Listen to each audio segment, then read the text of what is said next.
One of the clients that we work with, Storylane, actually has this really great approach that crosses that goes basically across the entire funnel. So their use case is basically split into two. They have these kind of edutainment creators that are really creating a lot of the content for top of the funnel. There may be skit-based, they're parodies, but they're still in line with the exact value prop of the company. For example, on the left-hand side here, we worked with the creator Will Aiken, who created like some parodies around buying B2B software is so challenging nowadays. It seems like you have to talk to a BDR and AE, like the whole team in order just to see a demo. And so he's basically relating that into real life scenarios like buying a car, buying a house. It's like you meet with the salesperson and like they don't actually show you the house or the car. And so that's just for really top of funnel. It's for awareness. Like this video got over 1 million views and I think over 1,000 likes.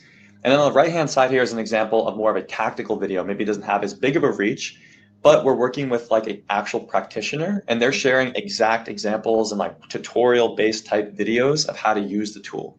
So that helps with performance. And just like in advertising, the better your brand is in terms of like your brand awareness, the better your ads perform because there's a familiarity with that. And so that's kind of the approach that we're seeing a lot of brands take.